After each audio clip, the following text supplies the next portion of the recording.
Γιατί πρέπει τα πόδια να μυρίζουν και η μύτη να τρέχει, ενώ θα πρέπει να γίνεται το αντίθετο. Οχάιο YouTube! Βλέπετε Star Sheriff με τον Σέφε. Και σήμερα σας καλωσορίζω στην εκπομπή μου με το Digivice μου! Το οποίο είναι φτιαγμένο από τους Cosplay Core. Fuck yeah! Λοιπόν, αυτή την εβδομάδα, Τετάρτη σήμερα, σας είχα πει ότι θα σχολιάσουμε ατάκες θεατών, ξέρω εγώ, που θα έχω δει σε βίντεο μου ή μου έχουν στείλει προσωπικά. Γενικά, όσο καιρό είμαι στο YouTube, έχω ξεκινήσει αυτή την εκπομπή και έχω ασχοληθεί με το YouTube, που δεν είναι πάρα πολύ καιρός, πόσο είναι, ένας μήνας, 1,5. Έχω δει πάρα πολλά μηνύματα και έχω διαβάσει πολλά θετικά και πολλά αρνητικά. Βέβαια, τα αρνητικά έχουν περισσότερη πλάκα, γιατί πάνω στην προσπάθεια κάποιων haters να πούνε κάτι έξυπνο και να κάνουν τους commenters να γελάσουν, γίνονται οι ίδιοι τους γελοί και γελάω εγώ μαζί τους στο τέλος. Βέβαια, αυτό καθιστά την εκπομπή μου λίγο άχρηστη και αποτυχημένη, γιατί υποτίθεται ότι εγώ λέω τα ανέκδοτα για να γελάσει ο κόσμος και τελικά αντί να γελάσει ο κόσμος γελάω εγώ με τον κόσμο. Τέλος πάντων, αυτό παίζει να είναι πολύ τρεόλικο. Τέλος πάντων, εντάξει, οκ. Όπως είπα λοιπόν, θα ξεκινήσουμε να λέμε κάποια μηνύματα θεατών τα οποία έχω κρατήσει εδώ πέρα. Εντάξει, δεν θα τα πούμε όλα, θα κρατήσουμε και μερικά για το επόμενο part. Ας ξεκινήσουμε με ένα από τα πρώτα ανέκδοτα από το κερί, στο οποίο είναι μια κοπέλα η οποία μου λέει, ξέρω εγώ, ένα μήνυμα, μου λέει: ρε φίλε, κάθομαι και βλέπω τα βιντεάκια σου και πραγματικά δεν έχω δει πιο καθυστερημένο άτομο. Τι πίνεις και δεν μας δίνεις, ρε μπετόβλακα? Λοιπόν, αρχικά να ξεκινήσουμε από το πρώτο και βασικό πράγμα που κάνεις λάθος: κάθεσαι. Γιατί κάθεσαι? Δηλαδή, δεν το έχεις καταλάβει ότι όσο κάθεσαι θα κάνεις έναν γκόλο τέτοιο και μετά θα αποκτήσεις προηγούλη κάπως έτσι και θα είσαι μια χοντρέλα η οποία κάθεται και βλέπει τα βιντεάκια μου? Δηλαδή, δεν θα είσαι μόνο χοντρή, θα βλέπεις και τα βιντεάκια μου. Ένα τέτοιο πράγμα θα και δεν μπορείς να κουρεθείς.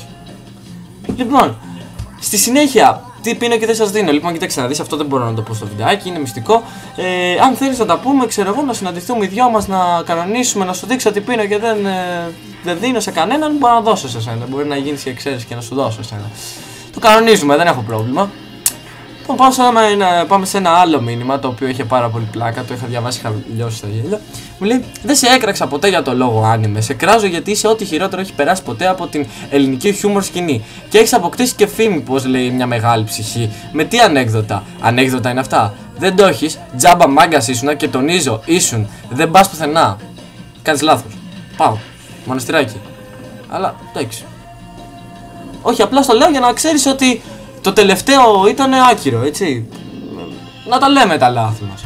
Τώρα, στη συνέχεια, δεν με έκραξες για το λόγο άνιμε. Τι ακριβώς πρέπει να κράξει για τα άνιμε, δηλαδή? Υπάρχει άνθρωπος που μπορεί να κράξει για τα άνιμε, και αν υπάρχει, εντάξει, κάντε ρε φίλε, αλλά είσαι απλά τελείως εκτός τόπου και χρόνου. Δηλαδή, ξεκινάς την πρότασή σου τελείως άκυρα. Στη συνέχεια, στην ελληνική χιούμορ σκηνή, καταρχήν δεν έχω ανέβει σε καμία σκηνή, έτσι. Λοιπόν, όλα και όλα, all and all, να ξέρουμε τι λέμε, έτσι. Εγώ σε σκηνή δεν έχω ανέβει. Αυτό είναι το δωμάτιό μου. Δεν είναι σκηνή. Ωραία.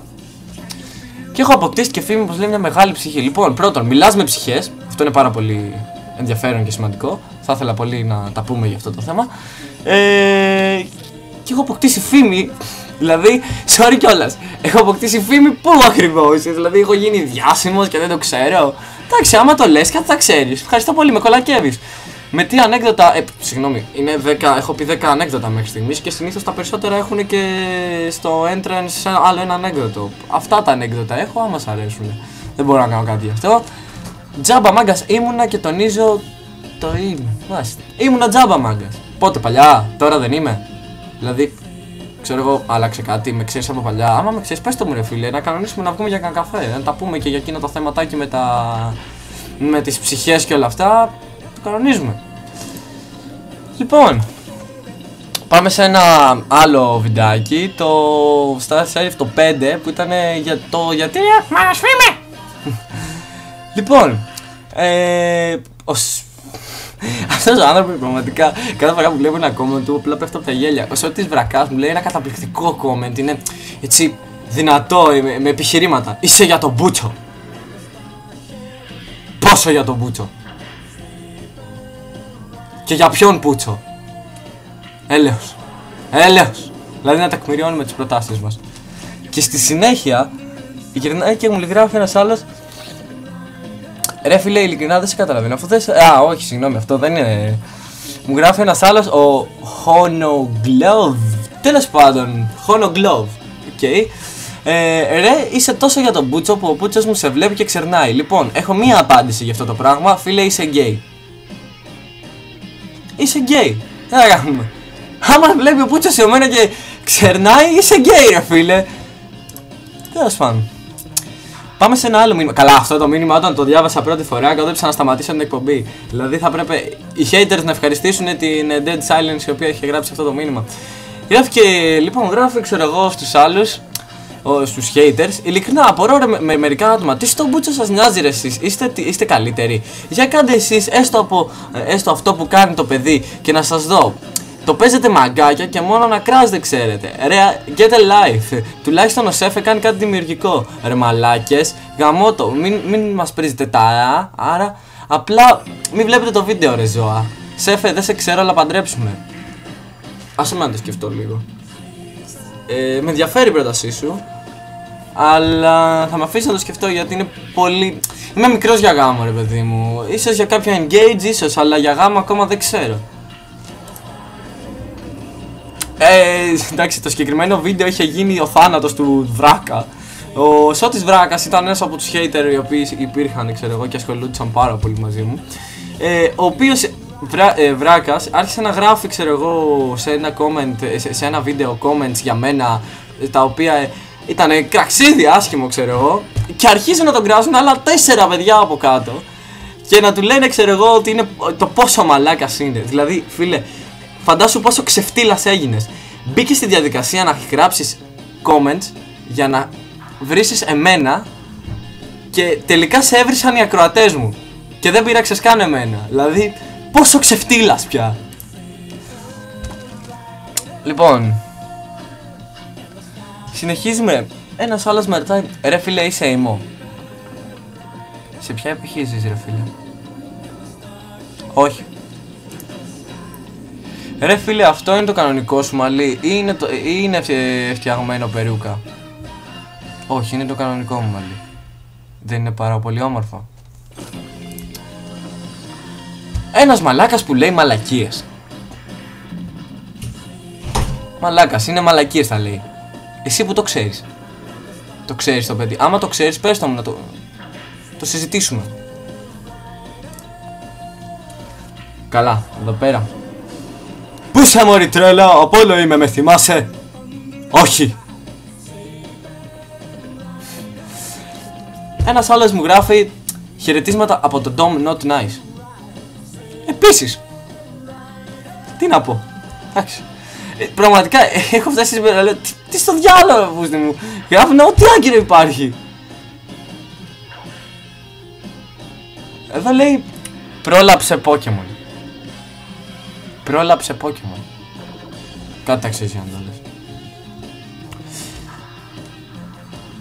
Ένας άλλος μου λέει ότι έχω κι εγώ την ίδια μπλούζα Goku που φοράς και εσύ, φίλε. Good one. Εντάξει. Και πάντως, μπράβο σου για τις επιλογές μπλουζών που κάνεις. Είσαι πολύ σωστός. Βλέπεις άνιμε, συγχαρητήρια. Είσαι πάρα πολύ καλός.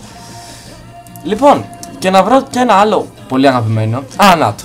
Λοιπόν, και κλείνουμε με το συγκεκριμένο μήνυμα θεατή, το οποίο είχε πάρα πολύ γέλιο όταν το άκουσα. Βασικά δεν το διάβασα σχεδόν, μου πήρε 2 μέρες να το διαβάσω όλο. Λέγεται, είναι από τον Anonymous Paz. Δεν έχει φωτογραφία το παιδί, οπότε δεν μπορώ να ξέρω αν είναι γυναίκα ή άντρας. Λέει, 2 πράγματα θα σε ρωτήσω και αν και δεν ξέρω για ποιο λόγο ασχολούμαι ή πώς τον Μπούτσο βρέθηκα εδώ πέρα. Τέσπατα καθυστερημένα είναι μεγάλο κομμάτι του ίντερνετ γενικά, όπως σας δεχτούμε. Ήθελα να ρωτήσω, όπως είπα, πρώτον, είσαι δυσλεκτικός ή απλά δεν ξέρεις ελληνικά? Δεύτερον, αυτό είναι το πραγματικό σου μαλλί, γιατί αν είναι το πιο γελίο μαλλί περούκα Λούκα like που έχω δει. Ναι, αρχικά το μήνυμά σου είναι τεράστιο και δεν βγάζει κανένα νόημα. Στη συνέχεια, ξεκινάς την πρότασή σου λέγοντας ότι θες να μου πεις 2 πράγματα, τα οποία όντως είπες, μπράβο, είσαι ένας από τους λίγους που ξεκινάνε να λένε μια πρόταση και τελικά καταλήγουν σε αυτήν. Στη συνέχεια με ρωτάς μου λες ότι δεν ξέρεις γιατί ασχολείσαι και πώς βρέθηκες εδώ πέρα. Λοιπόν, θα σου εξηγήσω ακριβώς πώς βρέθηκες εδώ πέρα. Το γιατί ασχολείσαι το ξέρεις μόνο εσύ. Βασικά το ξέρει και η μάνα σου. Και το ξέρω και εγώ επειδή μου το είπε η μάνα σου χτες το βράδυ που κοιμόμασταν μαζί. Τέλος πάντων. Για πώς βρέθηκες εκεί πέρα, πάτσες YouTube ή είδες το βιντεάκι μου από κάποιο share και μπήκες. Λύνω μυστήρια σήμερα, γουστάρω! Λοιπόν, τα καθυστερημένα είναι μεγάλο κομμάτι του ίντερνετ γενικά, οπότε ας δεχτούμε και εσένα. Είσαι το group των καθυστερημένων και δέχεσαι και εμένα, μου κάνεις πρόταση να μπω στο group σου. Δηλαδή, είστε ένα μεγάλο μέρος και με δέχεστε μέσα, δηλαδή. Και άρα λες ότι είσαι καθυστερημένος ή τουλάχιστον ότι διαχειρίζεσαι ένα group με καθυστερημένα. Άρα είσαι καθυστερημένος. Λοιπόν, με ρωτάς λοιπόν ότι αν είμαι δυσλεκτικός ή απλά δεν ξέρω ελληνικά. Λοιπόν, κοίταξε να δεις φιλαράκι. Αν είμαι δυσλεκτικός ή δεν ξέρω ελληνικά. Για να μιλάω ελληνικά προφανώς ξέρω ελληνικά. Αν είμαι δυσλεκτικός δεν ξέρω ρε φίλε, δεν το έχω ψάξει. Άμα το ψάξω θα σε ενημερώσω σίγουρα. Δηλαδή, το πρώτο πράγμα που θα κάνω θα είναι να σε ψάξω στο Anonymous Paz και να σου γράψω φίλε είμαι ή δεν είμαι δυσλεκτικός. Στη συνέχεια, αν το μαλλί μου είναι το πραγματικό μου μαλλί, όπως είπα και πριν σε άλλον που μου το είχε ξαναρωτήσει, ναι, είναι το πραγματικό μου μαλλί, είναι περούκα Λούκα like, είδες πόσο γαμάτο είναι, δηλαδή σε λίγο θα το παίρνουν και θα το κάνουν και cosplay. Θα παίρνουν το μαλλί μου, θα φτιάχνουν περούκες και θα το κάνουν cosplay. Είμαι τόσο γαμάτος. Λοιπόν, αυτά για σήμερα YouTube, τα λέμε την Παρασκευή με το επόμενο ανέκδοτο. Αυτά ήταν τα μηνύματα θεατών για την ώρα, είμαι σίγουρος ότι θα υπάρξουν και άλλα πολλά μηνύματα και σίγουρα θα γελάω με αυτά. Συνεχίστε να βλέπετε το Star Sheriff, subscribe, comment, like, share, τα ξέρετε πλέον, δεν χρειάζεται να σας τα λέω. Τα λέμε την Παρασκευή με το επόμενο ανέκδοτο, το οποίο δεν θα σας πω πώς είναι ή ποιο είναι, δεν θα σας προετοιμάσω πλέον. Μετά το Star Sheriff που παρουσίασε τη θεραπεία του Chief, πιστεύω ότι πολλοί κόσμος δεν θέλει να ξανακούσει εμένα να προετοιμάζω ένα ανέκδοτο, θα προτιμήσει να το ακούσει απλά. Λοιπόν, τα λέμε την Παρασκευή, μετά την Παρασκευή για μια εβδομάδα δεν θα δείξω ανέκδοτα γιατί πρέπει και εγώ να κάνω μερικές διακοπές. Λοιπόν, τα λέμε, ciao!